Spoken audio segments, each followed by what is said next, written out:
प्रिय बच्चों, आज हम पाठ 10 क्रिया का भाग 2 पढ़ेंगे।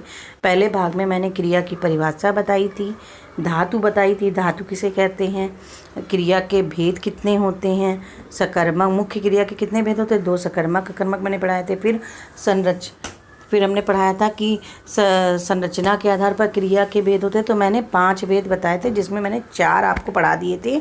पहला पढ़ा दिया था सामान्य क्रिया, फिर संयुक्त क्रिया, नामधातु क्रिया पढ़ा दी थी, प्रेरणार्थक क्रिया तक आपको पढ़ा दी थी। प्रेरणार्थक क्रिया क्या होती है? जब कर्ता किसी को प्रेरित करके कार्य करवाता है, दूसरे के द्वारा अन्य को प्रेरित करता है कार्य करने के लिए, तो वहाँ प्रेरणार्थक क्रिया होती है। इसमें 2 कर्ता होते हैं, एक तो दो कर्ता होते हैं, एक तो प्रेरक कर्ता होता है, दूसरा प्रेरित कर्ता होता है। तो जो प्रेरक कर्ता होता है उसे प्रथम प्रेरणार्थक कहते हैं, और जो प्रेरित कर्ता होते हैं उसे द्वितीय प्रेरणार्थक कहते हैं। जैसे शिक्षिका बच्चों को से पुस्तक पढ़वाती है, तो शिक्षिका क्या हुई प्रेरक कर्ता हुई, और जो विद्यार्थी है वो प्रेरित करता हुआ कि शिक्षिका की प्रेरणा से प्रेरित होकर उसने पुस्तक पढ़ने का कार्य किया। तो कर्ता मतलब इसमें 2 कर्ता होते हैं। अब हम आपको पढ़ाएंगे प्रेरणार्थक क्रिया बनाना। अब प्रेरणार्थक क्रिया कैसे बनती है देखिए। पहले क्रिया है, फिर प्रथम प्रेरणार्थक है, फिर द्वितीय प्रेरणार्थक। द्वितीय 2 कर्ता मैंने बताए थे, एक जो प्रेरणा देगा और जो एक प्रेरित होगा। तो देखिए सबसे पहले लड़ना। तो लड़ना क्या है? लड़ाना। लड़ाने के लिए प्रेरित करना किसी को लड़ाने के लिए। तो और द्वितीय प्रेरणार्थक क्या हो गया? लड़वाना। उसके बाद सुनना, सुनाना और सुनवाना, किसी को सुनवाना। चलना, चलाना और चलवाना। गिरना, गिराना, गिरवाना। द्वितीय प्रेरणार्थक क्या हुआ? गिरवाना। हंसना, हंसाना। एक तो ये प्रथम क्रिया हो गई हंसाना, और फिर द्वितीय प्रेरणार्थक क्या हो गया? हंसवाना। उठना, उठाना, उठवाना। फिर उसके बाद छोड़ना क्रिया है, तो छोड़ना का छुड़ाना, छुड़वाना। फिर है उसके बाद दौड़ना, दौड़ना का दौड़ाना, दौड़वाना।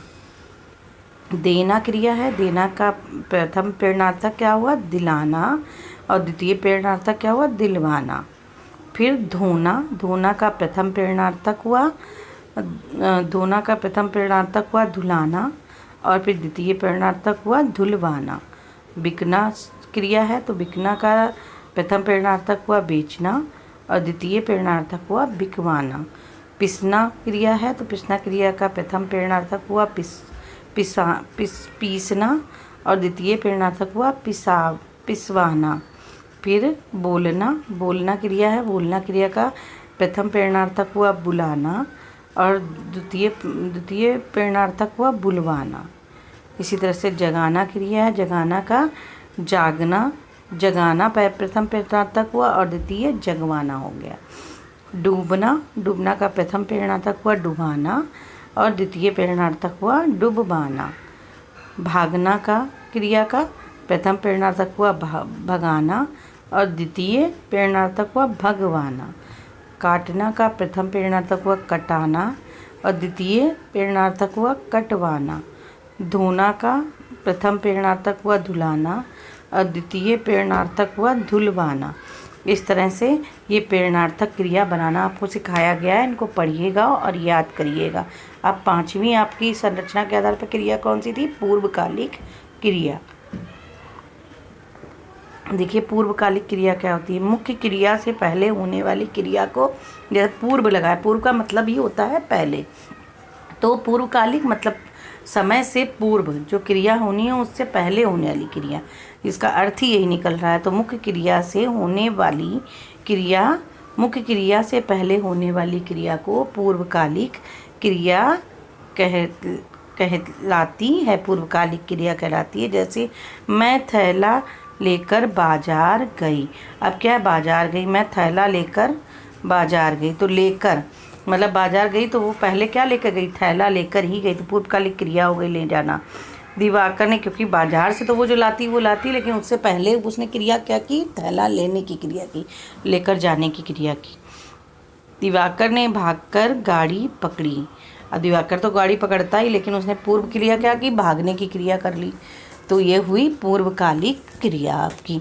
तो समझ में आ गया होगा। चलिए एक बार ये हमने क्या सीखा इस पाठ में एक बार ये पढ़ लेते हैं थोड़ा सा, जिससे पूरा पाठ का सार कि जो है क्लियर हो जाएगा आपको और अच्छे से समझ में आ जाएगा। देखिए, जिन शब्दों से किसी पहले क्रिया की परिभाषा सबसे पहले हम लोगों ने पढ़ी थी। जिन शब्दों से किसी कार्य के करने अथवा होने का बोध हो उसे क्रिया कहते हैं। इसका मूल शब्द धातु होता है, मैंने बताया था।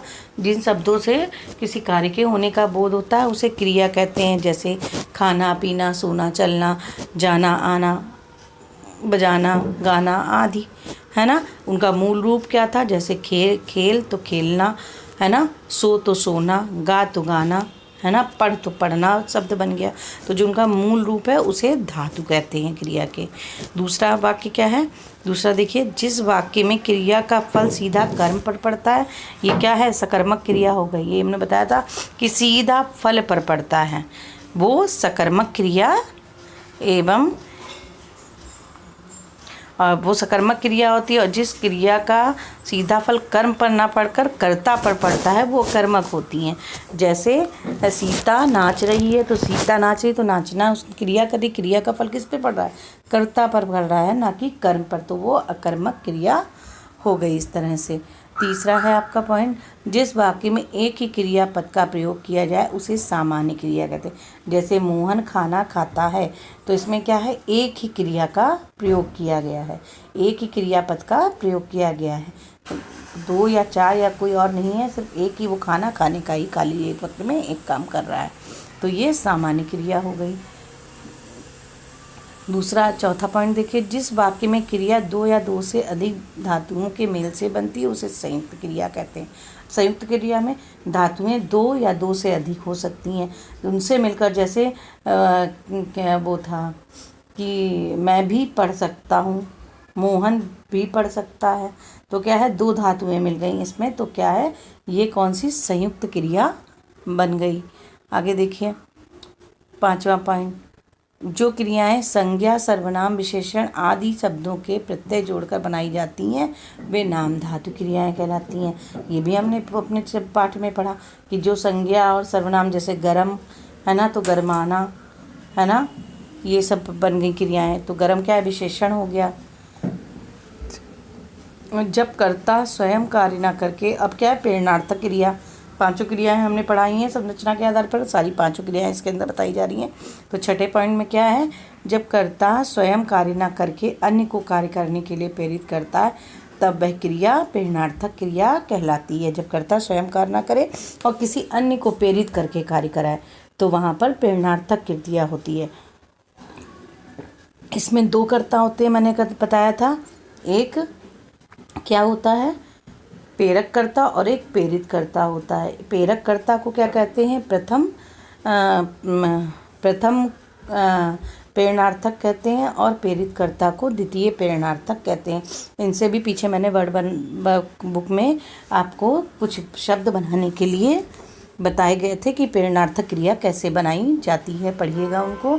सातवां है, मुख्य क्रिया से पहले होने वाली क्रिया पूर्वकालिक क्रिया कहलाती है। पाँचवें नंबर पे अभी मैंने पढ़ाया था कि पूर्वकालिक क्रिया किसे कहते हैं, जो क्रिया क्या है, पहले हो जाती है, किसी क्रिया के होने से पहले होती है उसे पूर्वकालिक क्रिया कहते हैं। तो इसको अच्छे से समझिएगा और पढ़िएगा और कार्य करिएगा। क्रिया की परिभाषा, क्रिया के भेद मुख्य रूप से हमने बताया, कंफ्यूज मत होइएगा, बिल्कुल परेशान मत होइएगा। दो होते हैं, सकर्मक और अकर्मक, और जब संरचना के आधार पर पूछे जाएंगे तो 5 प्रकार के आप बताएंगे, सामान्य क्रिया, संयुक्त क्रिया, है ना, और उसके बाद कौन सी थी, सामान्य क्रिया, संयुक्त क्रिया हुई, उसके बाद में नाम धातु क्रिया, प्रेरणार्थक क्रिया और पूर्वकालिक क्रिया, ये 5 भेद हो जाएंगे। जो क्रिया का मूल रूप होता है वो धातु कहलाता है। बार बार मैं इसलिए रिपीट करूँ जिससे आप लोगों को ये याद हो जाए कि धातु किसे कहते हैं। बच्चों से पूछो 8th में आ गए, धातु नहीं बता पाते किसे कहते हैं। क्रिया का जो मूल रूप होता है वही धातु कहलाता है ना।